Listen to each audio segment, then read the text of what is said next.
A Super Bowl champion. The Green Bay Packers have won the Super Bowl.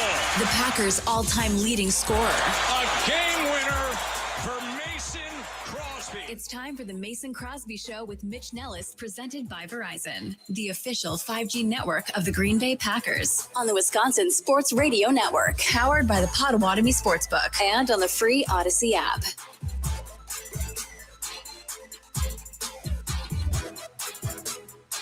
High noon and welcome in. This is the Mason Crosby Show on the Wisconsin Sports Radio Network. I'm Mitch Nellis, a.k.a. Thunder. Tommy Wirtz is here, and the kicker is in the house. Day 2 of the new setup. How's it treating you, Mason? I like this angle better. I have a clear picture of the TV. Yeah, this is my original spot. Yeah. Yep. But, with everything that happened on Sunday, final stretch, 3 games left of the Packers season, I just felt like we needed to change it back. Had to get back into form. I get to look at the Christmas tree. TV is in a good spot. So yeah, we tried something out. It didn't quite work, and you have to make adjustments. This is halftime adjustments, and we're ready to roll now. Fourth quarter adjustments, even. I guess fourth quarter. Yeah. Is the Christmas tree fully dressed? Man, we're so bad this year. I knew it. I don't know why. Molly she crushes the lighting, but she's so detailed about it. I feel like it takes her days. Mm-hmm. She got it done, but she's like, it has to be perfect. Yeah. And then we just literally have not taken the time to fully decorate. So are the kids? We're a couple days out. They get out half day on Thursday, so we'll do it here on Thursday, and just in time to take it down in a week or so. Yeah, exactly. I was gonna say, are they okay with that? Like, are they looking forward to doing it, or are they like, why isn't it dressed yet? Like, why? Well, we did some garland up the rail, the inside of the house looks really nice and festive. This is kind of, up above the garage. So it's like a, hidden space. So I don't think they're not really missing it too much, but we'll have it ready to roll for Christmas morning. Just have everything going. I've been in the Christmas spirit here the last few days. Were slacking on just getting presents and listening to Christmas music. It hit me this morning and I was on a roll. I was almost late coming on the show because I was just I was on the internet ordering, buying, making sure everything was set and ready to go. I'm feeling good right now. Nice. This is the Mason Crosby Show, presented by Verizon, the official 5G network of the Green Bay Packers. You can reach us and tell us about your Christmas preparedness at 414-677-1250. That's the Nicolay Law talk and text line, 414-677-1250. In non-breaking news, Micah Parsons is still hurt, and so we still need to figure out what that means for our Green Bay Packers. Christian Watson is okay, but we don't really know what that means. Okay, right? We don't have an overall there's not anything. It's Tuesday, right? Exactly. Yeah, so we won't know till no. It's Wednesday. Oh, Mason. it's Wednesday for them. That's right. It's a Saturday game. Yeah. So we'll probably know tomorrow, I would think. If he's able to go tomorrow into Thursday. For him, I bet Thursday. If he's going to play, he's going to try to get on the field Thursday and just see if he can move around and what he can do. But I'm excited. You know what I'm excited about? I don't know, but I'm excited. On the rundown, excited. Let's talk about Matthew Golden and just how much, what Matthew Golden, this is an opportunity. We've been waiting for this whole time. Oh, wait, no. He had that opportunity in the beginning of the season, right? When Christian wasn't on the field. 2 and in week 3. That's what I'm saying, right? In the beginning. Yeah, so 5. We're 14 weeks of opportunity for Matthew Golden, it feels But here's the thing. It's Matthew Golden, why did we expect? I know McMillan there for Carolina came in and is touted and he's doing well and he's had a good season. You hope maybe your rookie can come in and make a splash and be that guy, but I think the Packers way and the beauty is they didn't need Matthew Golden to be the main receiver and lead this team, right? It's true. That's a good point. What's that background music? Is that K-pop Demon Hunters? Golden? Oh, stop.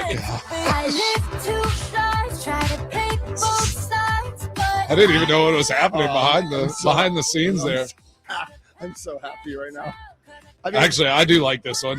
Some of these songs hit. This movie hits. It's got bangers. This is a good one. The girls rock to this one. We dance around the house. Yeah, like this. I mean, this is they did. I don't know if they knew what they had on their hands when they made this movie. Like, I think they just thought it was going to be another Netflix, and then all of a sudden it became bangers. Gonna be golden. Yep. What are y'all's favorite holiday? Like, what's the favorite of the holiday song, music? So as I dropped Nora off at school today, have you seen Guardians of the Galaxy Christmas special? Oh, the Christmas special? No, I need to see that. This is great. It's so good. Oh, heck there's yeah. a song where they sing like, I forget this, but we were singing the song like they don't even know what Christmas is in the galaxy. Oh, heck yeah, that's the best. But they sing a great Christmas song. I love that. Yeah. Those Guardians of the Galaxy movies are top notch. I mean, I love like the humor rolled into the awesome action and adventure. I think it's like they're well done. I think it's like a 45-minute, and it's just like a feel good. Like, get the family around like a couple days. Like, I think we do it a couple days before, a couple days after. We'll probably watch it a couple times every year. It's just fun. Love it. Yeah, let's crush it. I'm gonna crush that for sure. The kids love Guardians of the Galaxy. Tommy, you got one for us? Christmas songs? Yeah, or a movie or something you like. You love Drifters, White Christmas, and it's not even close. Oh. I mean, just undefeated Christmas song. Undefeated. Yeah, I love that. Anyone it's ever gone up against. But I do like the turn of maybe this is a Matthew Golden opportunity where it's like 12 Days of Christmas, 5 golden rings. Oh, what's going on? Yeah, there's so many good. It is the most Christmas golden jokes. That notable point of the song, and Matthew Golden could not be any less relevant in the wide receiver room in my mind today. But what that could all change. What is up right? with is Dontavian Wicks out? Is he not available? Like, what's happened to him? I think just Jordan Love likes to throw it behind him. I think he just likes throwing the ball behind him all the time. Yeah. I don't know. Like, Wicks seemed to like blow up a couple weeks ago, and I thought, and then he was hurt, and then he had a heck of a game. That was so predictable. Do not remember that was exactly what I was saying. Like, I am not trusting the Dontavian Wicks hype train again because every time he has a big game, it feels like he goes. Do you think that's on Matt? Do you think that's on Coach LaFleur? Do you think with his comments of we don't have a number one receiver. We don't force it to guys, all that. It's like, all right, Dontavian Wicks had a day. So it's like, oh gosh, all right, we can't let him, we can't push this forward. We'll just slide him back into that 3 receiver spot. Is there do you think that's something that happens there? Does Matt LaFleur like Christian Watson more than he likes Josh Jacobs? That's a good question.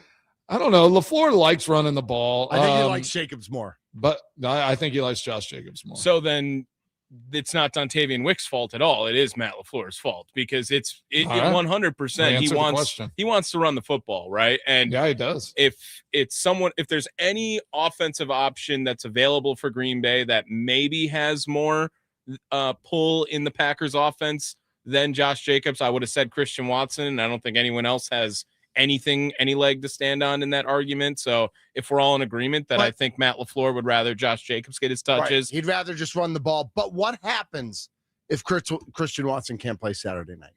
Like, what happens? How do they figure out Wicks and Golden and Reed and Musgrave and throwing the ball to Jacobs? Great touchdown catch this week. Yeah.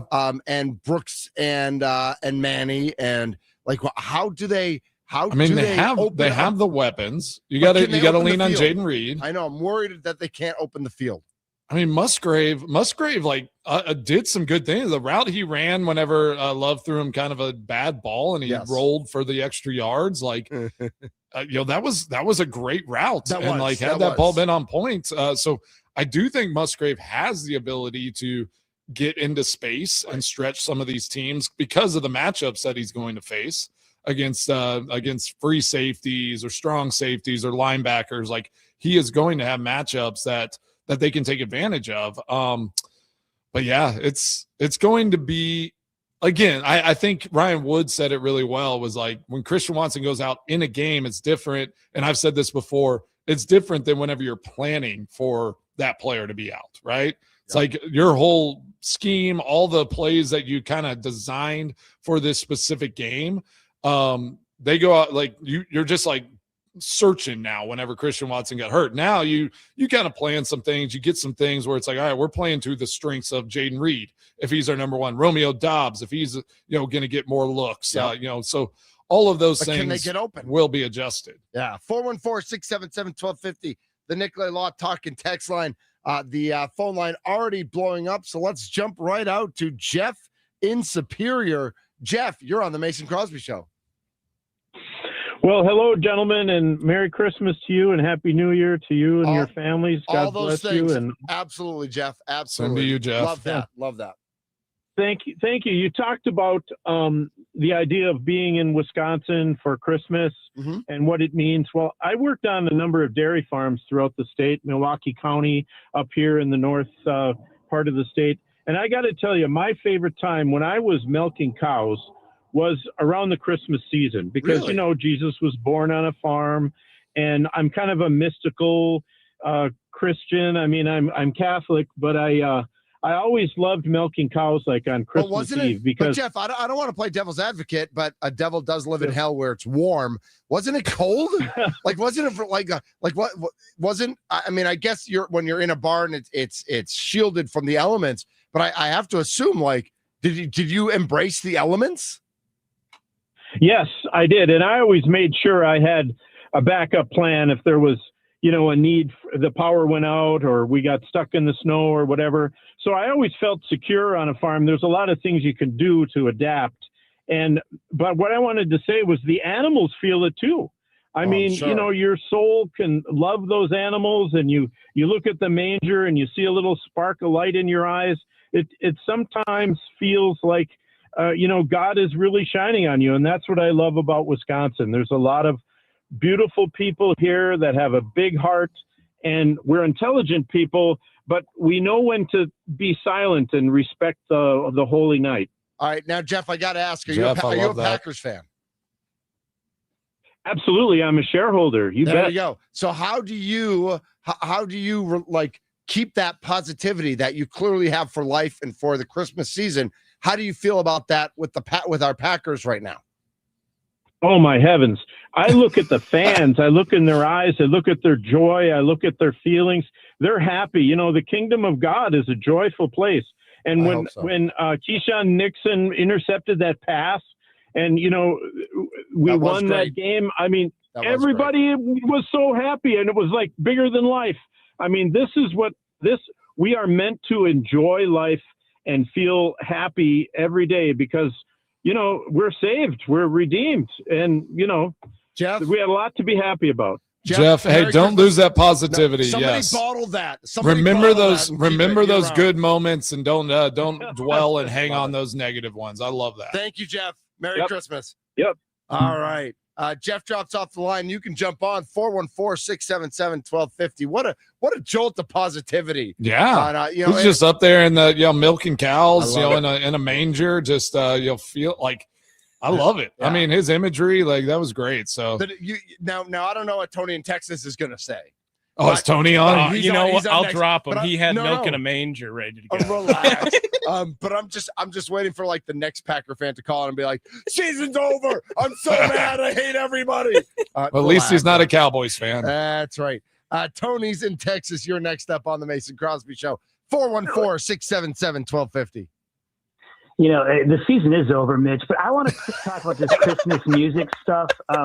'Cause this video and this song, I still love it to this day. Is Mariah Carey just bouncing around the snow? That All I Want for Christmas video. I know. Yeah. Why do you like that one, Tony? No, come on. That song's the GOAT. I mean, that is. When they start playing around Halloween, where they have all the TikTok and YouTube videos, where her voice is in the background of a different video, and everybody looks around and they're like, no, too soon.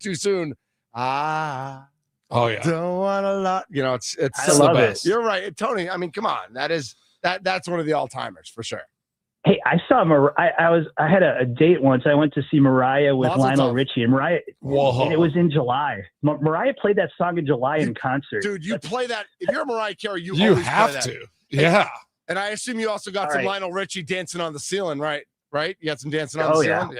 Yeah. Love that one. Then All Hello long, with of the course. clay. Yep. Of course. Well, Tony, tell us. Do you really think the season's over, Tony? Bring us back down, Tony. Like, tell us why you think this season's over. Okay, from an entertainment standpoint, it's not over with. But would if we had B.J. Raji and Clay Matthews hurt in 2010, does that team win? No. Nope. They wouldn't win. So that's what you got going on now with Wyatt and Parsons are out, and that defense is that defense is below average with those two out. But my question for you, Mason, is Matty Flynn came in there in 2010. He did a lot of good work when he came in there for Aaron Rodgers. What was the morale of the locker room like? Hey, we can do this. How do you rally? Because to me, Parsons is the leader of that team. How does the team rally like you guys did with Matt Flynn?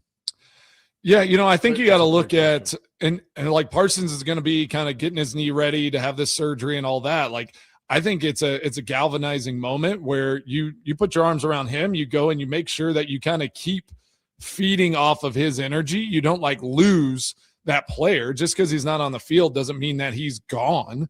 Even though Romeo Dobbs said Tucker Kraft, RIP, he's in a better place. You have to just continue to use their force and use their energy in that space. And then you're not going to replace Micah Parsons. You're not going to replace an Aaron Rodgers. You're not going to replace those top guys. You just have to find that alternative approach. So I think it's a mindset of this team, stay positive, go keep hunting, keep doing the things that you've done well.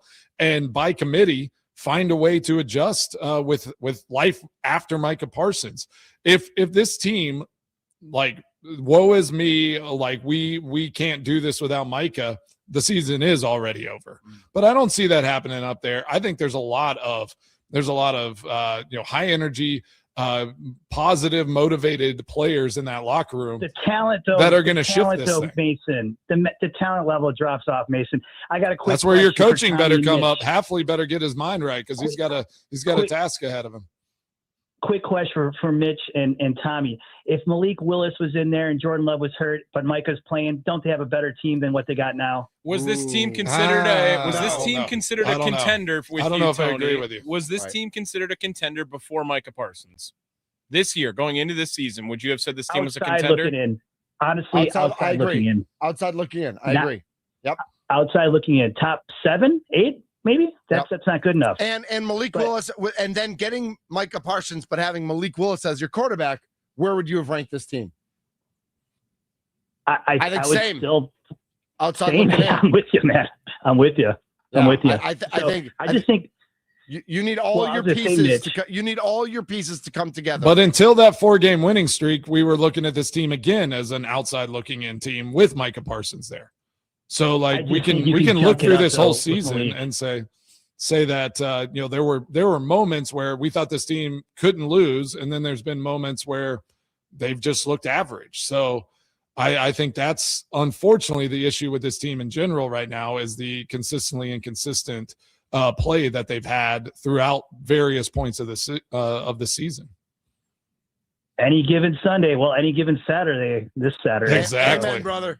Tony, happy holidays. Let's get it, Tony. Merry Christmas. Mason, it's cold down here too, Mace. It's cold. All right. Well, thanks for that. What is it? What is cold, Tony? I mean, we're in the 40s. We're in the 40s. I'd be wearing shorts right now, bro. All right. Thanks for the call, man. Appreciate it, Tony. Right, Thank you, Tony. Thanks. Tony drops off. You can jump on 414-677-1250. Nikolai Law talking text line.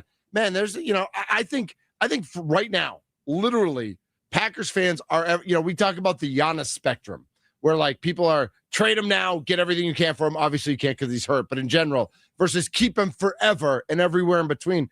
I think Packers fans are on that same spectrum right now.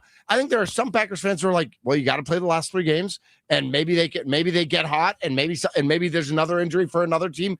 And you never know. You never know what happens. They can still get to the Super Bowl versus season over and everywhere in between. Right, Mace? Oh yeah. Yeah, this is a week-to-week league in the fans' mind of reaction to what a team is, right? Especially this year, this Packers team, it's been week-to-week where it's one week we are thinking they're going to win every game and win a Super Bowl right away after those first 2 games, and then now we're like, well, season's over because we lost Micah Parsons, which is tough, but. Yeah. I think this, it is the ultimate team sport. If they can't galvanize and figure it out, then that's on them. they do have the players in that building to find a path to still have success and make this season a success. So let's not lose sight of that, and let's make sure that we are there for this ride, because they're up there working their tails off to give us the best product that they can put on the field. Absolutely. We've got a lot to get to. We're going to talk about the defense, who needs to step up there. We're going to keep the wide receiver conversation going as well. Peter Bukowski is going to join us at the top of the 1 o'clock hour, talk all things Packers as well. Remember, this Friday, Ziegler Subaru of Kenosha presents Brat Bowl 3 at the world-famous Brat Stop in Kenosha. An all-day live event starting at 9 with 670 the score. Boo. And the Wisconsin Sports Radio Network. Yay. Plus, bring your new or gently used codes. I thought I nailed it. Yeah, you did. Gently used codes to donate to Ziegler Subaru of Kenosha's annual Coke Drive. It's Brat Bowl 3 this Friday starting at 9 at the iconic Brat Stop in Kenosha. Brought to you by Ziegler Subaru of Kenosha. For a great experience, visit ZieglerKenoshaSubaru.com.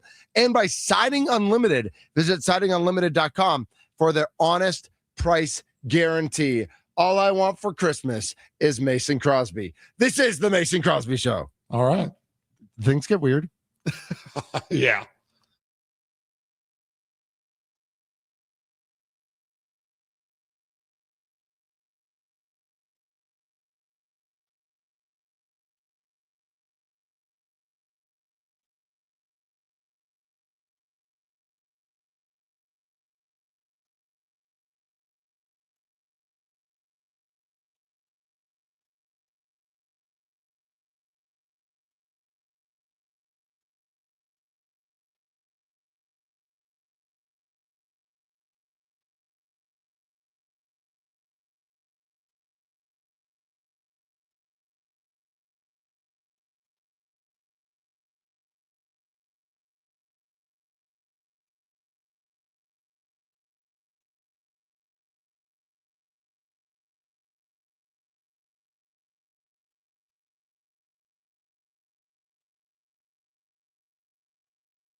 This is the Mason Crosby Show presented by Verizon. I'm Mitch Nellis, a.k.a. Thunder.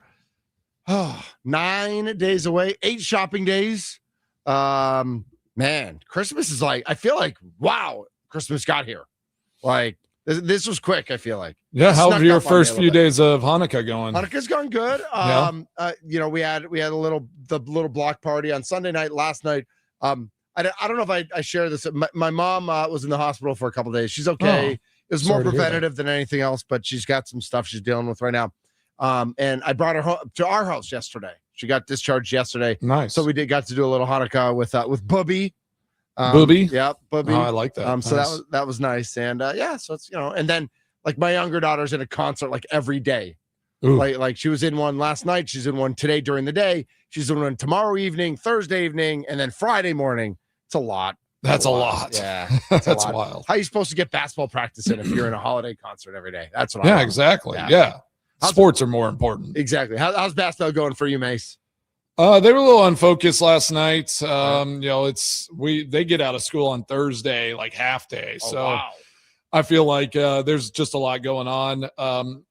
I didn't have the whistle at first, and then I had to get a whistle. It? No, I had it in the bag because like the practice before they were dialed in last week. So you didn't need it. So I'm like, I didn't need it. And then, but I'm just, all right, they're not paying attention. So double whistle, get them in, get them going. They're seeing sugar plum fairies and all that. Exactly. All that sort of candy cane lane and all that good stuff. Did I tell you, like, we didn't even talk about the game on Saturday. So no, you mentioned to me, I think after the show yesterday that like I'll talk about on my extra points. Yeah. All right. Nice.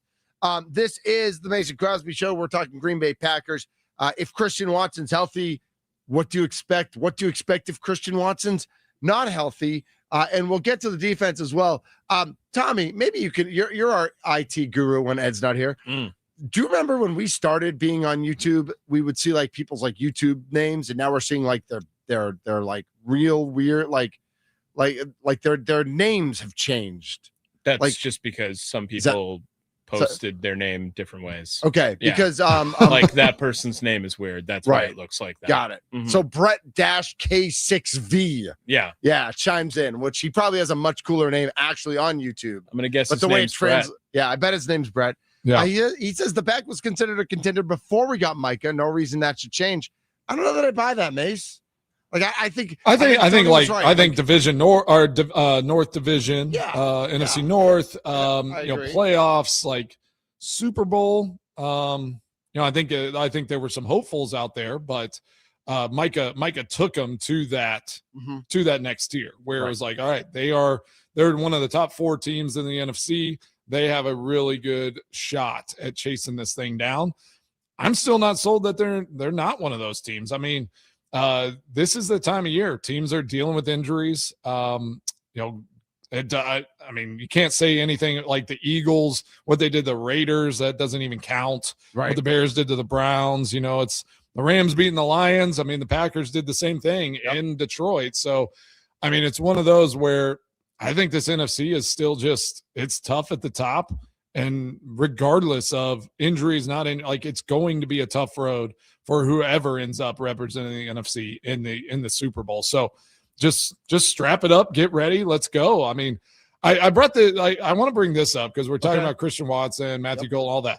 And this is kind of out in left field, just kind of a thought that I was having. Like, do you think when the Packers traded Davante Adams, did y'all think at the time, like, what did you feel? Did you think that was the right choice, or nope? No. Should Davante Adams still be on this Green Bay Packers? Should absolutely still be on the Green Bay Packers. I just want to make sure I'm not the only one. Should have at that time. I don't know if he'd still be on the team now, but I disagreed with it then because when you looked at who they had left, it's like, all right, you got a bunch of like maybes. Yeah. Well, and then I totally agree. You're going to Jordan Love. Why would you not want Davante Adams to be his? It felt like Davante receiver wanted out. Like I think the way the Packers spun it to us is that Davante didn't want to teach a new quarterback how to play football and that he wanted out. And I don't think that was true.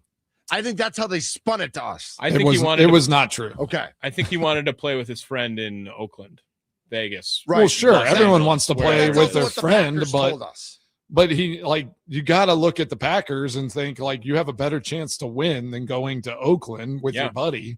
And that's exactly what happened. Like if you ask Devontae now, he wouldn't say it, but like I'm sure in his mind he's thinking like, man, if I had been able to stay in Green Bay, like what could have been? Yeah, with how Jordan Love's developing. Yeah, I think that's fair. And our buddy Schwartzetter writes into our talk and text line, Nicolay Law 414-677-1250. LaFleur needs to scheme guys open and not expect guys to win 1-versus-1 if Watson is out. Crossers and 3-level routes. Also, Love threw a perfect ball to Musgrave. Musgrave shallowed the route. I don't know if I agree with that, but that's a different discussion. I think the first comment is the one we need to focus on. Can LaFleur scheme guys open if Christian Watson's out there?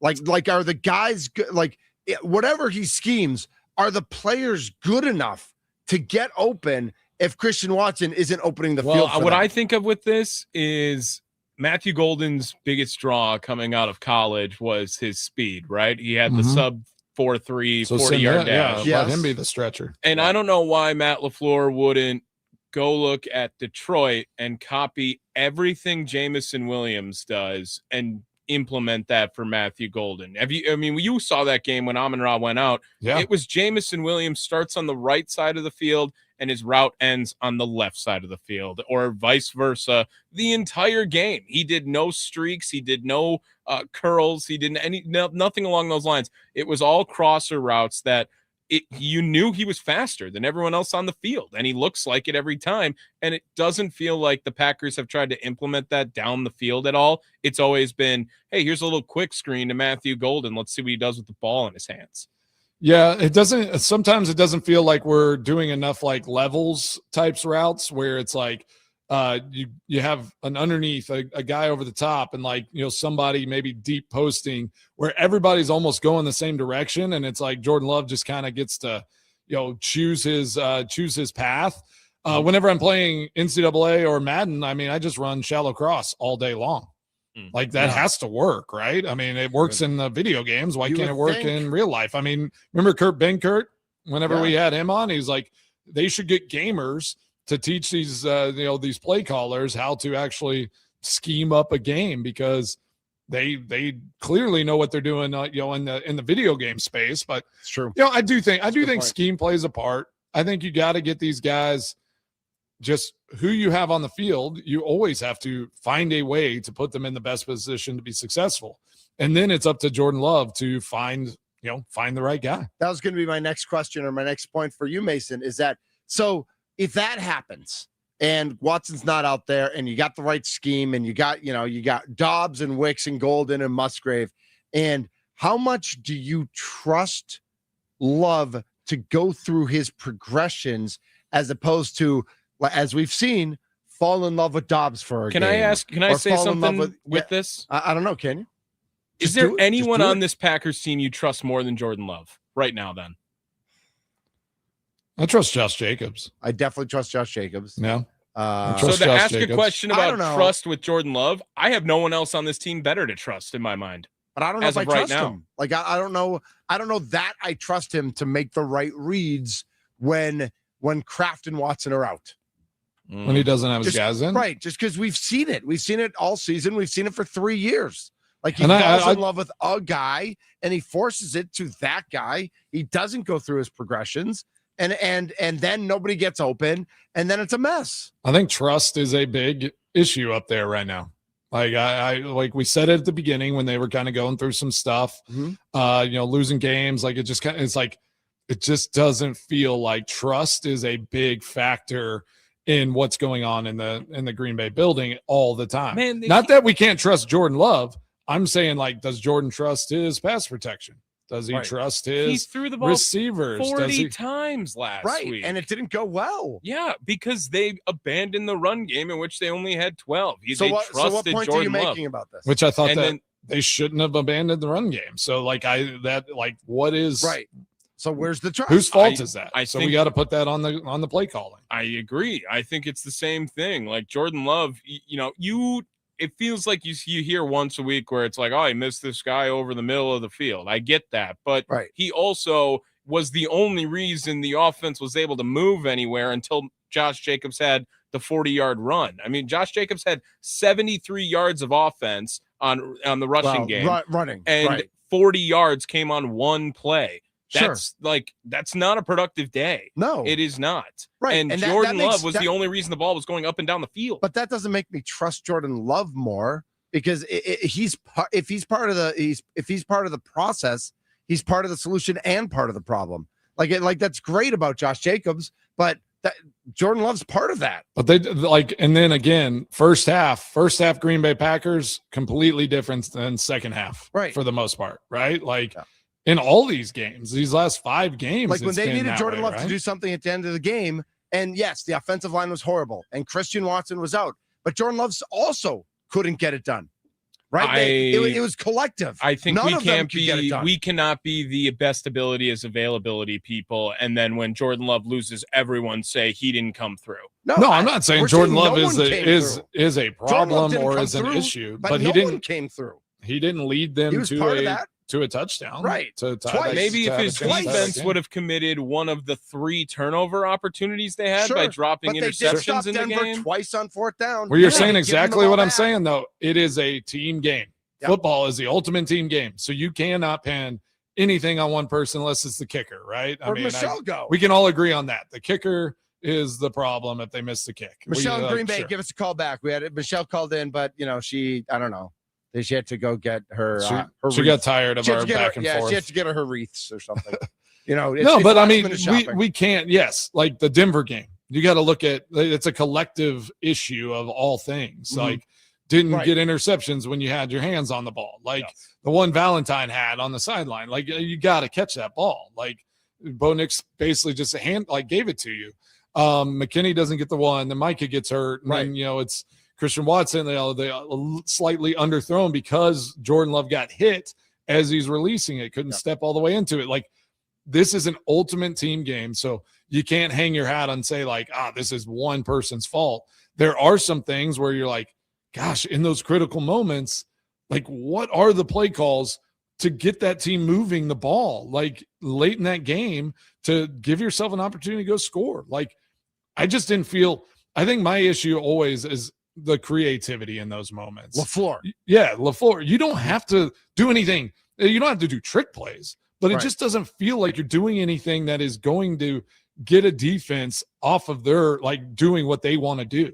That Denver Broncos defense, put their, they just came after Jordan Love with their front 4, and then they dropped into coverage, played zone at the sticks, and we couldn't, the Packers couldn't do anything with that. So I just, I don't know what the answer is there. And I don't think they're not broken. They won 4 in a row. They lost to a good Denver Broncos team. They lost some good players.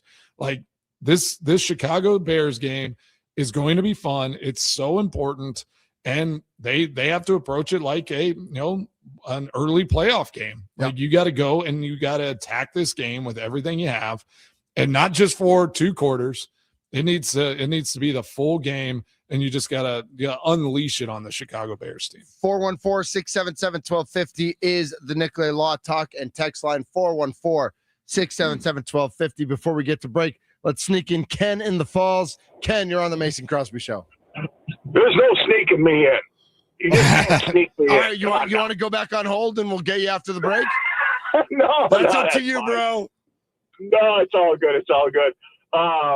Yeah, so from this standpoint with me, this is LaFleur's coaching for his job. He's got to be more creative, Mason. We can clearly see it. They look like the air came out of their sails when they lost 2 of their guys. You got to overcome that. If you don't have a game plan to adapt and overcome, meaning potentially you're going to lose players during the course of the game, you have to have that. And your guys have to have a different mentality when you lose your 2 of your top guys. But even more so, you cannot have all these stupid penalties by the offensive line just when you thought they were kind of gelling. No, they're not. What did they have? 8, 9 penalties? 63 alone had 5 or 6. I mean, this is just unacceptable in week 14 of the season. And I find it hard to believe that it's just acceptable, meaning that from the coaching staff, you have to somehow correct those penalties, and you got to win in the trenches. If you win in the trenches, 9 times out of 10, you're going to win the game. And LaFleur You better get it figured out pretty quick here because you got 3 tough opponents coming up. There's no cakewalks here. Yeah, leading Mason. into the playoffs. That's right. Ken, thanks for the call, Ken. Yeah, appreciate you. I think in those 4 games and the games they won there, they had cleaned up a lot of those pre-snaps. Like they weren't doing like the dumb penalties that like set them back. But it does worry me if they don't go and win this division. If they're not playing at home, you got to go on the road, and you're going to be facing teams that are going to put that pressure on you. I don't think you're going to face any team until the Super Bowl. I mean, the AFC. They have Denver. They have the Houston Texans. They have, I would say, on the AFC side, some of the better like pressure defenses that would give this Packers team fits over some of these NFC opponents that they would face, right? Like I think they match up better against some of the playoff teams that they'd face in the NFC. But if this team has to go on the road, I would be worried in the playoffs more so than if they win this division, at least get to host 1, maybe 2 playoff games. That to me would be nice. Would feel like obviously it's a much better path for this Packers team. This is the Mason Crosby Show presented by Verizon, the official 5G network of the Green Bay Packers.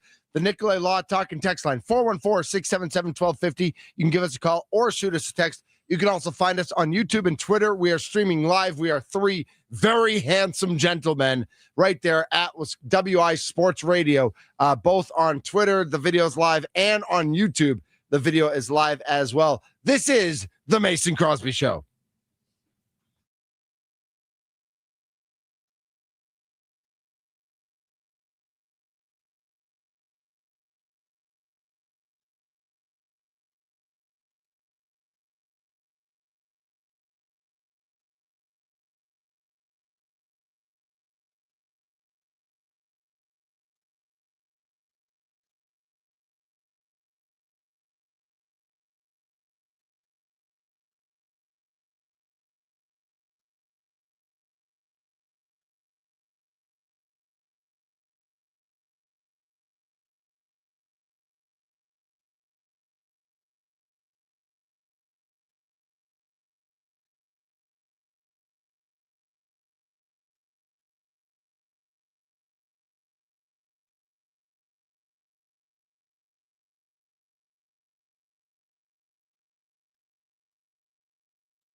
This is the Mason Crosby Show, presented by Verizon. I'm Mitch Nellis, a.k.a. Thunder. We're talking Green Bay Packers and our expectations for the team now that Micah Parsons is out, with Christian Watson, with Zach Tom, with Evan Williams, all banged up. And we'll find out more. I think Matt LaFleur speaks today at 1:35. Is that correct? Give or take. Did I see Evan Williams is potentially out like a couple weeks? Okay, yeah, not out for the season, but potentially out for more than a week. Yeah, that one hurts. Yeah, we'll see. Zane Anderson, is he still around? He is still around. Okay. Yeah. I don't know. I saw the rumor of bringing in Zadarius Smith for Mike Parsons. No. I 0%. think he burned. I don't think he burned that bridge. I think he took a Molotov cocktail and like blew it. Every up. bridge to Green Bay has been completely burned There down. is some hype surrounding Colin Oliver on Packers Twitter. Okay. Like everyone's excited to see if he can come back at the back end. Packers, fifth rounder, I believe he was this year. Some are calling him Mini Micah. I don't know. Mini Micah. Some are. Some out people. there. Some named Tommy Wirtz are calling him Mini. Some out people. there. What does Andy Herman have to say about it? That's what I want First to of know. all, Andy Herman doesn't have a bad thing to say about anyone on this lineup. And anyone who has, have you heard Andy Herman talk about... he defends everything on Twitter. He just goes at have you people. heard Andy Herman talk about Marshawn Lloyd? I don't know if Can he anyone's play D-end? ever got more... He can't play anything right now. A guy who's never on the field. I can't get excited about Marshawn Lloyd ever again in my life. Until he plays a football game, I will no longer be excited. Availability and accountability. Packers Those are are still the biggest things. Mason, Packers are still 1.5 point favorites in Chicago Saturday night. I mean, I feel I think they should be. Really?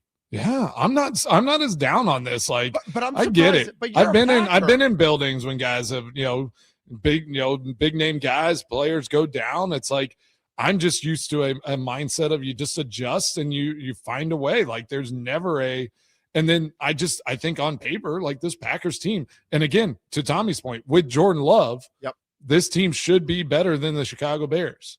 Like if Jordan Love protects the ball and does his thing, I get Christian Watson gashed the Bears in the last game, but I think you can get Jaden Reed on that same route that Christian Watson ran with him. I think Jaden Reed can do similar things if you just design plays that way and you get them on the same page. Yes, sure. Does Jordan Love need to get extra film time, extra work with these guys? They need to be locked in and on the same page coming into this week because they're and that's their job. I said that yesterday. That is their job. Expect it. It's going to happen. And if they fall short, it can't be because they didn't put in all that effort and all that extra work. It's because they got beat by a team that came out and executed better. So how many of the teams with the current configuration of the Green Bay Packers in the NFC are better than the Green Bay Packers then? If the Bears are not on that list, the Philadelphia Eagles, are we out on them because they've looked kind of rough since the Packer game? I'm not sold on them. Yeah, I'm not sold on the Eagles. I still think they can get hot. I still think they're a good team. They have a championship pedigree. I mean, they won last year, so they know how to do it if they can turn on the switch. If the Packers were in the NFC South, they'd be the best team in the NFC South, right? Well, by far. Okay. Yeah. The Bears, which it sounds like better than the Bears. Yeah. All right. So Mason, if I give you $100 right now at Potawatomi Sportsbook and you had to bet on the winner of the NFC North, I'm still picking the Packers. You're picking the Packers? I think I would pick the Packers to win the Super Bowl before I would pick this Bears team, but I would pick the Bears to win the division. You would pick the Bears to win the North. With their 3 games coming over the Packers. I think the Bears will win the Packers, North. Niners, and the Lions. There's no way the Bears are winning the North. All right, fine. I could see the Lions getting into the playoffs over the Bears at this point. I don't know. All right, what? Tommy, keep going. Lions win 3 in a row and beat the Bears, and the Bears lose to the Packers. Then the Lions get in and the Bears are out. That's if the Bears lose to the Packers, right? That's what it all depends on. And then the 3 teams. The Bears could still beat the Packers and the Lions situation happened, correct? I don't know. Because they have 4 losses and the Lions would have beat them twice. I mean, all this math you're making me do. I'm just telling you ball. Yep. We'll revisit the NFC West on the other side. All right, sounds good. He's Mason Crosby. He's Tommy Wirtz. I'm Mitch Nellis. 414 says, I love Aaron Rodgers. And 262 says, this Thunder guy almost looks like Santa. I thought about shaving today, and then I thought, I don't know, I'd ruin the Santa vibe. So we'll see. Don't ruin Christmas. Come exactly. This is the Mason Crosby Show, presented by Verizon, the official 5G network of the Green Bay Packers. More next.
A Super Bowl champion. The Green Bay Packers have won the Super Bowl.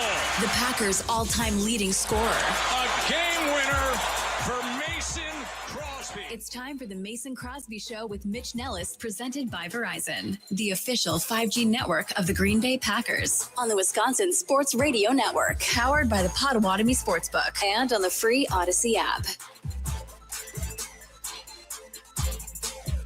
This is the Mason Crosby Show. Welcome into hour number 2. I'm Mitch Nellis, a.k.a. Thunder. Tommy Wirtz here as well. Patrick Mahomes has undergone ACL and LCL surgery. They had said most of the rest of the knee was intact. Obviously, I don't know if they need to clean up the LCL or how that all works. I'm not a doctor. It must not have swelled up too bad, because usually sometimes those ACLs like that, you got to take a week or so to just get some of that swelling down before you can go in there. So yeah, I wonder, they probably want to get it taken care of as soon as possible. If you're the Chiefs, and we'll get back to the Packers in just a second, how big do you go on a backup quarterback, a starting quarterback?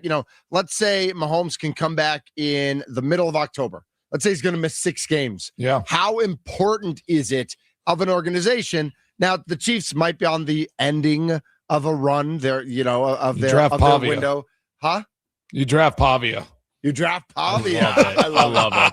I knew Tommy would love that one. I love Pavia too. He's not going to be. Is Pavia 6 feet tall? That was like did you see that? Listed at 6 feet tall, and they showed him next to the other Heisman guys there in New York. You're not buying it? I mean, nobody was buying it. Like they had the running back there from Notre Dame at 6 feet tall too, and Pavia looked like he was 2 inches shorter than him. Yeah, so that sounds right. I mean, this 5'10" max. 5'10". I don't think it matters anymore in the NFL. Like Russell It Wilson. matters a little bit. Russell Wilson ran so that Kyler Murray could run. This hasn't gone so well for Kyler Murray. Is he going to be the first? Pavia is not going to be a good quarterback in the NFL. I'm saying it right now. He's He's not going to be a good quarterback. Might be serviceable backup. All right, so what do you do if you're the Chiefs, though? Backup, he said. So not a good quarterback in the NFL. Wow. Okay. Not like a starter. He's not going to be a starter. Like you just said, a backup. I mean, there's only 32 jobs. So again, like with a job like being the backups for the Kansas City Chiefs, don't you think anyone can do that? Well, Gardner Minshew clearly couldn't. Because they were already in field goal range, and he decided to throw an interception. Well, to answer your question, Mitch, they're probably going to get somebody, whether it be in free agency or in the draft. They have to have a serviceable replacement for Mahomes, just expecting that he won't be available to start that season. Can you also put your Mikey Henninger hat on, please, for me, Mason? Okay. All right. Devontae Adams left the game on Sunday with a hamstring. Yep. They are playing the Thursday night game at Seattle. Yeah. And they're saying he might play. That'd be wild. I don't think I can start him in fantasy. Even if he does get cleared to play, man, at Seattle, I just don't feel like I can start Devontae Adams in a fantasy matchup. Yeah, that's a tough one to imagine. Like, I mean, it looked, pulling up the way he did. Like, it's hard to imagine that he'll be able to do anything significant there. On Thursday night. 715 writes in on the Nicolay Law Talking text line. Get back to the Packers. Are the Packers practicing today since it's a short week? And the answer is yes. Matt LaFleur, here, let me get the official Packers email. Matt LaFleur is available at 1:35 approximately, so in about half an hour, Matt LaFleur will make his week opening comments after the day off yesterday. And then the players will be available in the locker room at approximately 4 o'clock. So practice scheduled from 1:30 till 4 or whatever that looks like. And then the players will be available after practice. How much does a Saturday game, we've talked about Thursday night games a lot. Does a Saturday game mess things up a lot, just a little bit, or I actually really like a Saturday game? Yeah, like that change is good. You get Monday off, and then you kind of roll back into it. And then do they play? They play Saturday or Sunday the next week against Baltimore? It's Sunday, right? Yeah, but it got moved to the night game. So they get a little bump there after that game. So I didn't hate it. I know my offensive line and D line, like other guys might have different opinions, but I was always a proponent of it. It is Saturday. Baltimore Green Bay is so Saturday. It is Saturday. Night. Yeah, I thought they moved Saturday night game, the 27th. Yep. Yeah, so I think this little stretch, On I don't think Peacock, it's going to be by bad. the way, Peacock. So Yeah. make sure you got the P. Just get back out there. And this time of year too, they're not in pads anymore, with the new rules. Like, these practices are more glorified, like fast-paced walkthroughs. Yeah. Like, you're just going to get out there, work through some of the plays, some of the schemes, doing some of that. The receivers and DB, they might open it up a little bit, but no more real hitting in practice. It's just going to be more of a, like, get out there and move around a little bit and kind of get your body and your mind right for this final stretch. And so another question, I mean, you talked about Devontae Adams. I just saw Alan Lazard requested his release. You okay? I mean, what do you think? I mean, do you think go get him? Do you think Packers should kick the tires on old Alan Lazard? Everyone listen? I'd love to hear some reaction to that one. There is a 99% chance that the Steelers sign Alan Lazard. Let's be real. You think, oh, yeah, he could be going to the Steelers. They got MVS. MVS got a touchdown last night. He did. Is Alan Lazard any better than Romeo Dobbs, just taller? He's better than, I think he's better than Luke Musgraves at blocking. And he could be like a Tucker Kraft-esque, almost like a receiving tight end. Like, he's a great blocker, like even down line. And then he's 6'5". You get him, blocking and then doing some of the Tucker Kraft stuff. I mean, I don't think it's a crazy idea. If he's got a little left in the tank, like, you just utilize him almost more like a tight end than any kind of downfield receiver. If we're talking about who the Packers need to bring in to shore up the tight end room, if they don't call Mercedes Lewis off the practice squad, I was going to say he's on somebody's practice squad. Denver's practice squad. Wow. And they need a tight end who can block if Wiley's going to be down for some time, right? And Musgrave, I actually thought that was the most promising we've seen Luke Musgrave in quite some time. And then they just went away from him. And then they never used him again in that game. So why does that happen? I just don't understand. Like, not just like continuing to try to, Mitch, you said, like Jordan like locks in on receiver and that, but it's like, it just doesn't feel like that's the mindset of LaFleur or whatever. Like, if it's play calls or design where they just don't lean into the hot hand. It's like, just keep unless forcing. It's Josh Jacobs. Yeah, unless it's Josh Jacobs. They're just going to keep giving him the rock. Yeah, I mean, I listen, we've seen it with Dobbs. We've seen it with Watson, where they've been hot and they keep feeding them. We saw it with Wicks last year. You remember Wicks in the beginning of the year last year. And that 1 week, what was it, 3 weeks ago or whatever? I believe Dontavian Wicks, through the first 4 weeks of the season, led the team in targets last year. Like, it's the same thing. Wow. I hate how it goes away. Like, it's just like find something that you can hang your hat on. Guys, Alan Lazard had a 4-year, $44 million deal with the Jets. Yeah, I mean, if he doesn't, good for him. If he doesn't send a monthly Christmas card to Aaron Rodgers for the rest of his life, thanking him for setting him up, monthly because Christmas? like every month on the 25th, regardless, a Christmas gram, right? He should be sending a thank you note. Jelly of the month club. Thank you note, not a crystal of the month club. I mean, could he send him crazy. Couple crystals? That he had that contract. Some ayahuasca. We go to the YouTube channel, and remember, it's WI Sports Radio. You can follow us on YouTube and on Twitter. Todd writes in, callers with complaints upon complaints with no recommended solutions is tiring. Come on with the LaFleur hot seat talk. Who would callers recommend replace him that's a better offensive mind? So first of all, this is a flawed argument. Bart Winkler and I did a podcast about this a couple weeks ago. It's not a caller's job. It's not my job. It's not any of our job to have the replacement. That's Brian Gutekunst's job. If somebody wants to pay me his salary, I'll come to you with replacements in mind.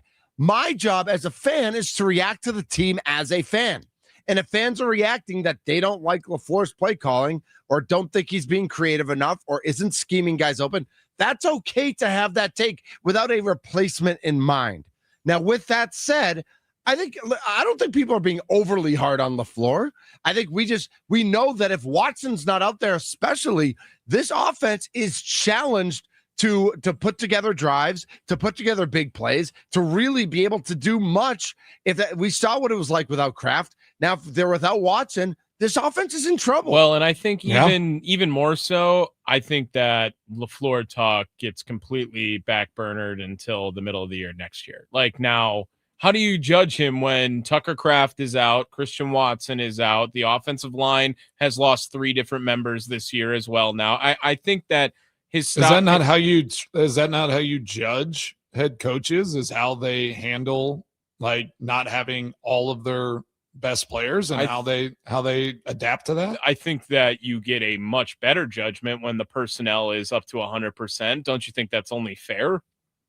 No, I think a coach's job is to coach the team that he has in front of him, who he has, and you know what? Place. Injuries are part of the game. Part of the game, and yes. And I'm not saying LaFleur is on the hot seat. I don't think after how they've recouped this season, it depends on how they finish as well. Like I don't think he's on the hot seat right now, but it is curious to think that policy hasn't really, I don't know if we've heard much from him since his comments, early in the season or early when he took over about, not extending their contracts or doing any of that. But the Green Bay Packers, and I think under Ed policy, it's like they are going to chase championships. They're not just good with winning games, getting into the playoffs, doing that. Like they want to go and win championships, and they feel like the fans and the city and like the state of Wisconsin and Packers Nation deserves that. And that's what they're made for. Like they don't have an owner. Their job is to go and chase to try to win championships. So if, let's say now in this hypothetical Disneyland scenario, Tucker Kraft, Christian Watson, Micah Parsons are all playing right now, and the Packers are in the exact same boat. They just lost the game the exact same way they did to Denver, and they are 9-4-1, just like they are right now. Is Matt LaFleur on the hot seat? That's a great question. No. I think it depends on the last 3 games. I think it's the last 3 games here. Yeah. Like if they flounder, you're allowed to go to Denver and lose, even with a fully healthy team. You're allowed to go to Denver and lose. Like, would we rather the Packers win? Absolutely, but you're not going to win. They're not. I don't think you're judged by losing to a team that was 11-2, and like a really good team. They've won a bunch of games in a row. They have a great defense on the road. I don't think that you judge off that one game. But if all those guys are healthy as well, I do think he's more on the hot seat at the moment if all those guys are healthy than he is at this right now. So now your different scenario. Matt LaFleur loses 2 of the next 3 games and beats the Minnesota Vikings, right? Okay. All right. But wins a playoff 10-6-1. But wins a playoff game. So you're on the road, probably at Chicago. At Chicago. You go and beat Chicago. Okay. You win your playoff game. You get eliminated in the divisional round. Versus he wins the next 3 games and you lose in the wild card round. Ooh, I'd rather win the playoff game. I got to be honest. I'd guarantee you that the hot seat is way worse if he does not win a playoff game, no matter what. That's a good point. Yeah, I agree. So I don't think the last 3 games really mean all that much for Matt LaFleur's job security if he wins a playoff game. I think not winning a playoff game is a much bigger deal. I think that's a great point. Your Tommy. seat gets warm. Yep, I think you're absolutely right. By the way, Brad in Glendale is smoking crack with his grandma. We used to say that on the old show with H&T. He says Mitch Thunder Nellis is to broadcasting as Shohei Ohtani is to baseball. I appreciate it, Brad. Thank you. He also wrote Go Bears, though. So can't be trusted. All right. No. Throw that out. Get the garbage. Is there Nolan's home from school early, bringing me coffee drinks. What'd you get? Say hi, Nolan. Come say hi. Nolan, come on camera. Come on. Come on. Come on. You get to be your radio debut. Nolan. Say hi to the people. Hi. Oh, nice. Oh, nice. Come here. Let everyone see. Oh, nailed it. There's a camera, bro. He can't hear anything. Look at that. Nice. Looks just like his mother. What did he get you to drink, Mace? What's your drink? I don't know. This looks like a what is pinkety like a fancy drinkety. latte? The pink drink. Did you get the pink drink? Caramel brulee. Oh, brulee. Bonjour. That's fancy. That's fancy. That's what the bougie people here in Brentwood drink. We should have called you. Your nickname should have been Caramel Brulee back in Green Bay. Oh my gosh! Spit his drink all over his computer. Schwartz Center text in 414-677-1250 is the Nicolay Law talking text line 414-677-1250. Your thoughts on Matt LaFleur, but also your thoughts if the Packers are without Christian Watson. And we still haven't really gotten to the question about who on defense really needs to step up. Short Center says probably the most frustrating thing about LaFleur's offense. At times it looks like his entire game is scripted and nothing can change his game plan. Well, and that would actually benefit the point of how great the Packers look in half one versus half two. But I also think you could definitely say the same thing about Jeff Halfley if we're looking at it from that point. This Packers defense is just so unreal in the first half compared to what it is in the second half, Mason. Well, why is that? That's a question that is interesting to throw out for conversation is, are we as impressed with Jeff Halfley this season as we were last season? Like with Micah Parsons on the team, like are you as impressed? Like I think Jeff Halfley has a lot to prove here in these next 3 games without Micah Parsons. Like what is his plan going to be? How does he get this defense to be like what they were last year and still be an effective defense for a total game as well? Like I think that's a great point. Like the second half defense here, even in these 4 games that they won, that 4-game win streak, right? It was not great in the second half. Like, I mean, they let teams back in the game and had to hold on, at the end of a bunch of those games. So I think Halfley has some questions to answer here in these last 3 games. I think that the frustration comes from it never feels like Jeff Halfley and Matt LaFleur are simultaneously having a good game. And that's where I think consistently inconsistent. Well, I mean, look at the Eagles game. Name for this. You brought up the example of the second half against the Broncos and what Jeff Halfley has done to look impressive or not. Like, what about the games where it's 10-7 and the Packers, they in the 3 of their losses this year, they gave up 16 or less points. Like that's you not being on the same page or at least having the same day as your guy. What if they go to Chicago and lose 30-14? How are we going to feel about that? Fire everyone. Fire them all. Is that going to be the reaction on Monday? I don't know. That would be an ugly, ugly Saturday night in Chicago. I think the thing that hasn't impressed me with Halfley the most this year is 31 takeaways last year, 13 this year. Yeah, it's surprising. And I don't know if that's Halfley. I don't know if that's players. I don't know what that is. But I just that doesn't feel good. Whenever Micah was on Dallas, do we have those? Can you all look up those numbers on what their takeaway numbers were? So last year they had 22. Okay, so not crazy. No, but better than the 13 the Packers have with 3 games to go. That's for true. Sure. 414-677-1250 is the phone number. Ron is in Rome. Ron, you're next up on the Mason Crosby Show. Yeah, hi, thanks. I enjoy your show. Thank you. We enjoy your calls. Yeah, to me, Mike Holmgren's still a gold standard in Packer coaches. I wasn't around for Vince Lombardi, so I can't really say. Okay. But I remember a few things he did that we don't seem to be doing. For one, he really got on their case if they had these stupid penalties, like hitting the punter for no reason, these personal fouls, the pre-snap penalties. And he used to have refs at the practices. I don't know if they still do that. And then I remember when Eugene Robinson came to the Packers, we didn't have the greatest success catching interceptions, and he made the defensive back stay after practice and use the jugs machines, and we started going way up in interceptions. So that's 2 things I'd like to see. And then I believe Desmond Howard won the MVP on special teams. Do you think there's any players on our team are going to win MVP on special teams? I don't know. So no, that's not happening this year. But we got more problems than that. Yeah, so you're maybe saying from top down, just like the demand and authority from that top position is not demanding enough. Special teams continues to be a mess. Like even today. I think if they would get their act together on the penalties and the special teams, then maybe get a few more turnovers, we could compensate for the loss of Micah Parsons. Okay. Well, hey, we got 3 regular season games left, and then we'll see how the chips fall. I mean, they're saying on the old TV that the question is, are the Packers done? I don't know what they're saying, but they are asking that question and showing the Micah Parsons video as we are all week. So yeah, I think I do think that demand from the top of it's inexcusable for Rasheed Walker to have 4 penalties and to just have these things happen.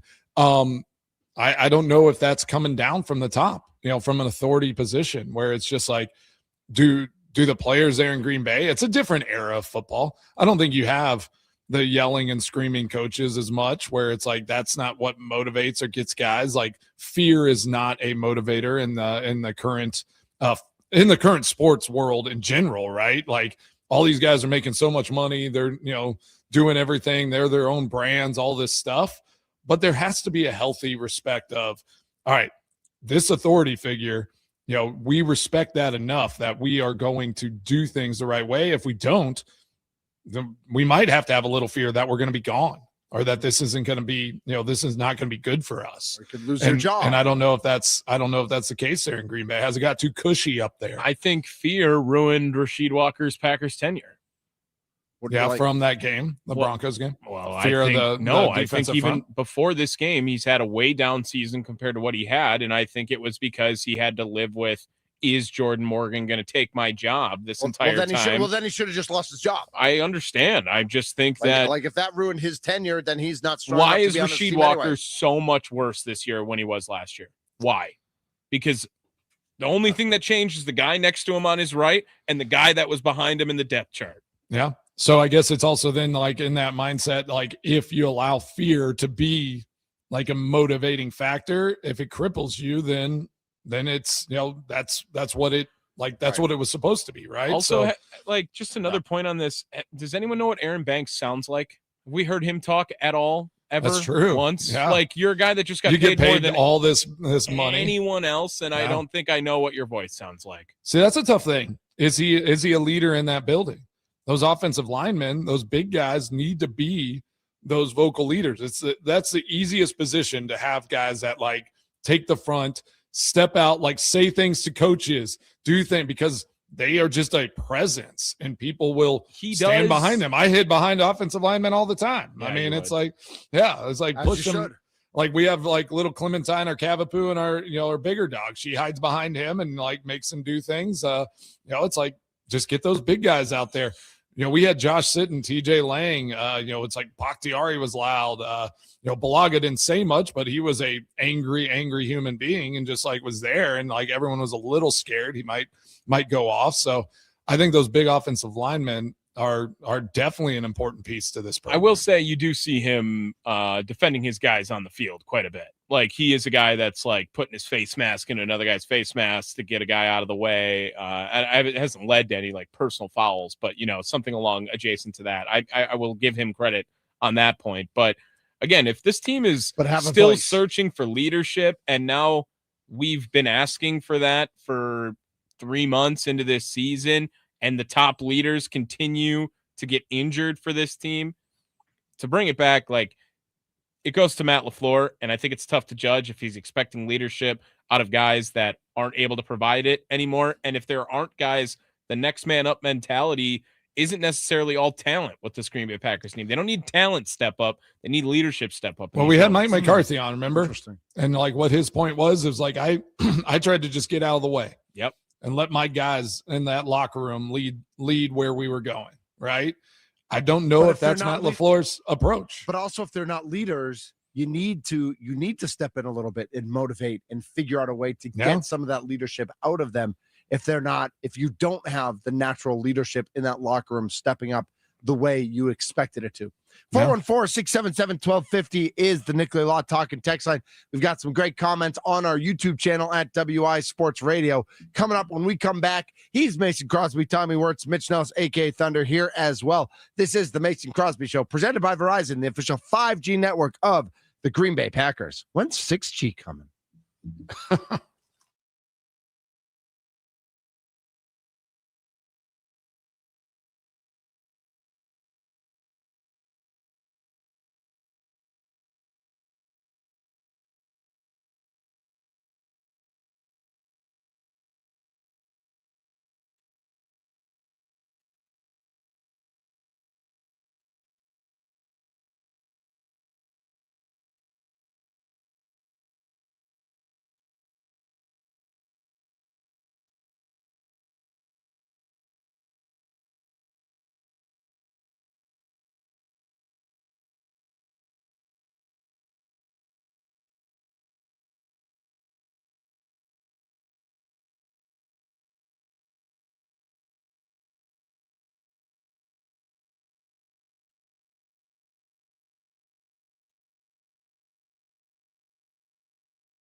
You feel like a pretty good late afternoon for the O-line. You know, before we went out, I heard somebody, I don't remember who said it, but I heard somebody say, we're going to rush for 200 tonight. And I was like, yeah, we're going to rush for 200 tonight. Like, we're going to do it. And we came up short of that, but I think we had a pretty good night on the ground for sure. There's Aaron Banks talking. This is the Mason Crosby Show, presented by Verizon.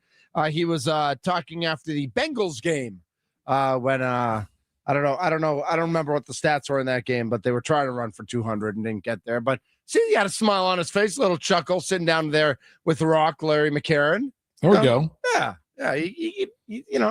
He's got a smile on his face during the 2.5-minute video that the Packers.com put up on their site. Well, as long as he's smiling, that's all that matters. Yeah, it's a good smile. 414-677-1250 is the phone number. 414-677-1250. Looking at it, back to our Matt LaFleur conversation, Todd responds, cop out. General problem with our world is complaining, whining, peeing and moaning with zero interest in solutions. Be better. I mean, I hear you, Todd, but it's not my job. Like, my job is to be a fan. Like, my job is not, like, if I get paid Brian Gutekunst's salary and I have the time in the day to do his job, I will go find you the next coach for Matt LaFleur. That's not my job, and I'm not interested. I agree. I don't know. It's not your job, Right. but I still think that it's fair to say, okay, well, then what's your idea? I don't. I think that's the cop out. I think that's such lazy anti-fandom that I'm sick. Like, I've heard it for years. What? And I think it's like people being idiots and trying to challenge people's opinions and telling me how to fan. Putting in Don't more tell me how to work. fan. Putting in more work is lazy. If you No, offering a you solution is demanding lazy. You demanding it is lazy. Here's the such a thing. lazy thing. I'll agree with Mitch that there is no, like, you can't I don't know give all a the coaches solution in college because and the pros. I don't know all the coordinators because you have no control over any of those solutions. Like, it is GM's job. It is Right. Ed Policy's job. That's their job. Yeah. Just like they release and move on from players. Like, they have to evaluate critically and decide, is Matt LaFleur the best answer for this team moving forward? And I don't like, I will tell everyone right now, like, I'm sure they'll look at all that like they do every year. They look at, they give everyone performance review. Matt LaFleur will have to go sit down with Goody, with Ed Policy, and they will tell him how they thought the season went, what they want to see improve, just like players do with all of those same people. So all of that stuff is checked and looked at and talked about and, reviewed after the season. Mm-hmm. And if they don't have a better option or a better solution in their minds, like, they're going to keep rolling with LaFleur. Like, and that's how that process works. So yeah, like, I kind of agree, like, giving a solution, sure, we can throw names out there. Like, this guy could be better, this, all that, but like, it's just, it's not our job to decide what that's going to be. I mean, it's just like with players. We do say players, like, let's release this guy. Let's get rid of this guy. He stinks. All that. But Get Morgan in for Walker. yeah, All right? exactly. I don't know if I believe that, but I'm sure there are Packers fans who would say that based on the season Rasheed Walker's had, that Jordan Morgan should be in. But then why is there not a devil's advocate argument on not your job to fire people either? Right. I'm just saying I don't like it, and I'm not even on that side of the argument. I like Matt LaFleur, but I'm saying, like, if you see that the Packers are underachieving in your mind as a fan, and you think that they could respond to a better voice, you could say I don't like Matt LaFleur. But seriously, honestly, who is the only coaching option that is available at the moment? Would it be Hafley taking over the head job, or Big Mike? Belichick. Yeah, John Gruden. Or Mike McCarthy. Yeah. Like that are on the street. We just made everyone so excited just by naming names. 414 writes into the text line. 414-677-1250 is how you get there. Part of leadership is showing effort. There was a play during the Broncos game where Parsons was in hot pursuit of Bo Nix, and Gary just seemed to slow down and give up. Hopefully we don't see any more of that now that he's the guy on the D-line. We know exactly what play you're talking about because we texted about this play as it happened. And what did I say, Tommy? Mason Crosby was very disappointed in the Rashawn Gary effort on that play. And I had questioned if that is just Micah Parsons is running next to him. Like, that's how fast he is. And then Ryan Wood put out the same thing when someone complained to him on Twitter saying, did you see Rashawn Gary's effort? And Ryan Wood had the same thought of, well, he's running next to Micah Parsons, but you did not agree with that take, Mason. You did see the lack of effort. I guarantee he got a minus and a loaf on that play because he pulled up. He wasn't giving max effort. It wasn't just because Micah Parsons is fast. Like if you and I, you have to. But if you and I are but if you and I are trying to tackle somebody, you're 1,000 times faster than I am. If I see you're ahead of me to go get that guy, I might pull up a little bit because you're going to get him. No, then you wouldn't be playing. I would say get out of here. You're not going to play on this team anymore. I'm Rashawn Gary. If nobody called him out in that meeting over that play, then that's a mistake as well. And that's where the leadership has failed. So if they didn't call him out and say, hey, you loafed. We see it. You're better than that. We can tell that you did not finish that play.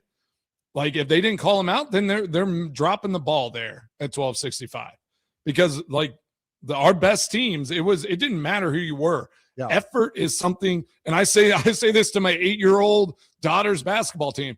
I told him effort, energy, and attitude. Those are the three things that you can control. It doesn't take any talent to have good energy, good effort, and good attitude. Hold on, doesn't I'm take texting anything. Big Rumble right now. Effort, energy, attitude. Well, and I think and literally, I played in the NFL for 16 years, and that was literally what coaches would say. Effort takes no talent. It just you just decide to give effort. Well, and I think also with Micah Parsons going down at the beginning of this season, the one player that everyone pointed to as to who will benefit the most was Rashawn Gary when Micah Parsons comes in. Rashawn Gary gets off to the best start he's ever had in NFL season. Right, Tommy? And we are right back into this boat now of old Rashawn Gary tactics. And he's a guy that I've seen be a vocal leader from a fan's perspective. And I don't know how he is necessarily in a locker room. I know, Mason, you probably shared a locker room with him for a little bit, right? And I do think that Rashawn Gary he found some complacency when Micah Parsons got in. I think a lot of guys did. It showed on that play specifically. And now we're talking about a guy who everyone was ready for him to have his first ever 10-sack season, who hasn't recorded a tackle for loss in 7 games now. Yeah, that's unacceptable. Like, this is a guy who's getting paid more than almost anyone else on this team. Like, to have that guy pull up, and you think he pulled up, I did give him the benefit of the doubt in the moment. But, like, if that's happening, like, these are guys who are supposed to be the next man up. And I'm not talking about the guy at the bottom end of the depth chart, but when your leader, Micah Parsons, goes out, the first person they should be pointing to is Rashawn Gary. Do you think Enigbare in that position, if he's running behind Micah, is pulling up? No. He's taking he's taking a different angle and trying to go cover for Micah. Like, if you can't run behind him and you're not going to catch him, you change angles and you go and you finish down the field. Like, that is football. Like, that's Pee Wee football 101. You do not stop until the ball carrier is on the ground, and you give as much effort as possible. It happened against the Bears. Gary was chasing Caleb Williams. Yeah, Caleb Williams might be faster than Rashawn Gary, but he did not. Like, he was not selling out until Caleb Williams ran out of bounds. Like, it was like, I'm not going to catch him, so I'm going to take a break. For me, that is leaning on Micah Parsons, not maximizing yourself throughout the season. And I think Rashawn Gary, just honestly, from watching those types of plays, the effort, maybe he's a little slower, like it's not as sudden. Like, for me, that is, he hasn't worked as hard through the season, and he's out of shape now. So, like, you can get out of shape through a season, and I think that might have been what happened to Rashawn Gary here. So, do you expect him to step up now that he knows that Mike is not just going to get back in shape like you were at the beginning of this, but in terms of effort? Do you expect his effort to change now that he knows he can't rely on Micah next to him? That would almost tick me off more. I'm not saying it won't. Oh, it's good. Yeah. But I think that could happen. I think we could see that now he knows he has a magnifying glass on him, where before he could rest on Micah's laurels. 414 text. It'd be disappointing, and you don't want that on your team if, like, you're paying a guy that much, and it's like, oh gosh, you only give effort if you can be the guy. But as fans, I do want to see his effort. I do want to see his effort expand at this point. I want to see him play harder. I want to see more results from Rashawn Gary because the team needs it in order to be successful. 414 says, got to hustle on every play. You might not be the first one there, but you might be the guy who picks up a fumble, etc. And Backwoods Collector on YouTube says, if Van Ness's foot can start feeling better, can he take up some of the missing Parsons? I thought he had a couple of explosive rushes in the last game against Denver. And ultimately, when I think about it, who else they got, right? You got to lean on Van Ness a little bit in these early stages, Mason. Yeah, it's going to look more like a traditional defense. You're going to have Van Ness and Rashawn Gary on the edges. Maybe move Van Ness some inside to put Enigbari out on the edge as well. But those guys you're going to depend on those guys to set the edge and try to keep Caleb Williams inside the pocket as much as possible. What about Cooper and Walker? Well, if Bears go to the similar plan they did in the second half of last game, then that's going to be Cooper and Walker's world, right? They're gonna be the guys on the outside, on the edge, trying to keep Caleb Williams from getting a clean boot out and throwing situation, right? So, but it starts with those edge rushers. And I agree with you, Tommy, from that Broncos game, watching Van Ness, his suddenness off the line, much better than Rashawn Gary's. From every moment I saw him, you could just feel his suddenness over what Rashawn Gary was doing. He looked excited to be out there. It looked like he hadn't played, right? And hasn't gotten the time, and it looked like he was itching. And I don't get that when I see Rashawn Gary play football. I don't see the itch. I don't see I love playing football. Let me go be a madman psycho that it takes to play defense in the NFL. Rashawn Gary's movements are a little showier. He's got a lot of arm action, a lot of movement that isn't actually going anywhere. And he's honestly, he was like as a rookie, I remember them saying he had one move. He could only bull rush. Zadarius Smith and Preston kind of took him under his wing. They tried to, they got him some different moves and some more tools in his toolbox, which we saw Van Ness had developed some more tools throughout this. It's a progression. There's no reason you should come in. Not many guys come in refined and are what they're going to be 5 years down the road. But again, the effort and the purpose of whenever you are on the field, I just want to see more from Rashawn Gary for sure. Because I do think it's the intent of what he's doing isn't about, being this game wrecker, football player. It's I'm going to look like I'm doing all this stuff, and I might get there. I might be disruptive, but Rashawn Gary typically is the second guy there most of the time. He's not usually the first guy making the quarterback do, get off his spot and getting a sack. So it's hard to imagine that he's just going to flip a switch and be a completely different guy, because he had more sacks at the beginning of the year with Micah Parsons on the field than he ever had in his career, right? So I don't think that's going to all of a sudden he's oh, well, now Micah's not there, I'm going to get 3 sacks this game. 920 1,000,000% agree with Mason about Rashawn Gary and effort and giving up on the play. You need to pursue every play with 100% effort or get off the field. Well, someone who's always on the field and he's ready with his extra points. Coming up next is our best friend, the kicker, Mason Crosby. Mason's extra points coming up next right here on the Mason Crosby Show, presented by Verizon. Let's get extra.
What's on Mason Crosby's mind today? Now I'm thinking. It's time for Extra Points, powered by the Potawatomi Sportsbook on the Mason Crosby Show with Mitch Nellis. Tell me what's on your mind. On the Wisconsin Sports Radio Network.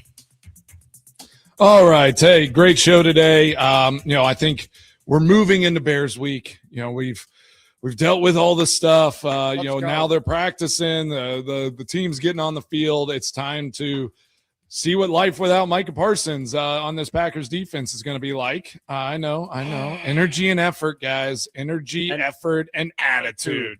We can control those three things. I literally texted Big Rumble that she's got a game tonight. We got. That's I think awesome. we got Slinger coming to the Bay. Slinger. Yeah. She was like, "Dad." Hey, this caramel brulee latte really got me fired up in that last segment. Are you gonna be able I to think sleep it hit. tonight? Are you gonna be able to sleep? I can sleep. I sleep like a baby. I could drink a coffee at 9 o'clock at night and still fall asleep. Yeah, that'll you have like 5 or 6 more years of that, bro.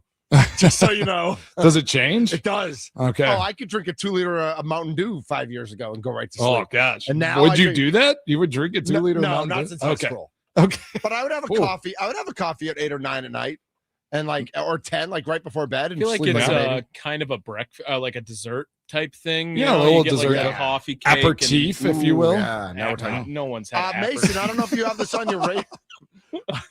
What was that? So good. What are you just doing? People relatable with aperitif. Tommy, I don't even when know you're if I'm saying it when you're correctly. running when you're running the station someday, you're gonna need to know what aperitifs are when you're taking the big wigs out to dinner. It sounds like and you're doing saying all the stuff. apple teeth or bone apple. Apple teeny. Saying apple. No teeth. one's taking apple teenies. Mason, I don't know if you have it on your radar or not, but tonight in Vegas, big game, Knicks and Spurs.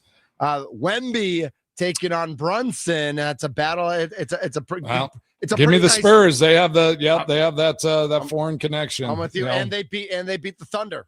Yeah, it's always a foreign-led team, like with like their big guy being from overseas.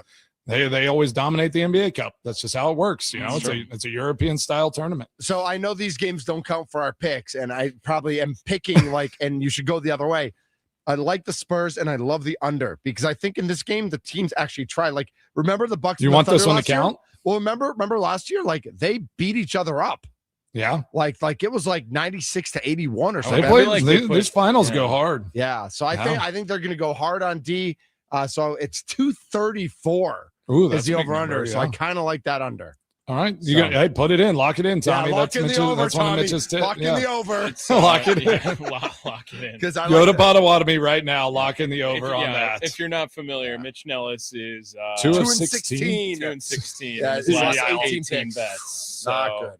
Fade Mitch Nellis, make some money. Potawatomi Sportsbook. Mace, what else you got going on? Getting ready, about a week away from Christmas, and getting the house ready, getting the kids ready, all that stuff. Yeah, Molly's peppering me with texts. She's wanting to go see some like holiday decorations, maybe take the kids out to a dinner in Nashville with like some of these places. They decorate really nice for some. I'm like, wow, it sounds fun in theory. We'll see. We'll see if it happens. Gotta drive the conversion van. Maybe just tell her get the decorations figure out at home. Wait a minute. Yeah, you tell her that, Tommy. Yeah. She might be listening, Tommy. Kidding. You are not. You're getting cold for Christmas now. Speaking of Tommy, how didn't you have a fit about Nolan being home? Your whole big thing is kids never go to school anymore. Well, he didn't have headphones on, so I wasn't going to be able to hear it. It's finals, though. It's finals. It's like, finals so they now? take finals, and then it's like end of semester. End of semester. Right. So, first of all, they should be going to school until the 23rd of December all Gosh, day. relax. All day. Actually, Whitefish Bay is. All day. Oh, that's brutal. Thank you. But we're not. Thank you, We're leaving. Of course, yeah. Mitch plays by his own rules. He just does whatever he wants. Also, you driving down? You're driving down to the we're beach, driving down. right? We'll be driving down. We'll drive through your hamlet Saturday morning, I think. All right. So Well, let us see. know. We will. We will see. Kids don't go to school anymore. Get you a They knew that coffee. already. Ooh, There's a good coffee shop there in Franklin where we met last time. Oh, all right. Right there on the main We street. should make that happen. Yeah. Yeah. So, I didn't talk about our basketball game on Saturday. The 8-year-old girls. What a rebound from the week before. I think we scored one basket the first week. held 2 points. And this week we scored 17 points. Yeah, let's go. We ended up losing 26-17. Some defensive struggles. We're working on that. We had a good practice last night. So who knows? We're on the verge of a win. I'm sure it's coming. Breaking news, Sparky's out. Tommy's in because Tommy always works. He's here every day. Just listen for Tommy. This has been the Mason Crosby Show presented by Verizon. Have a great Tuesday and a human Wednesday, everybody. Later. I was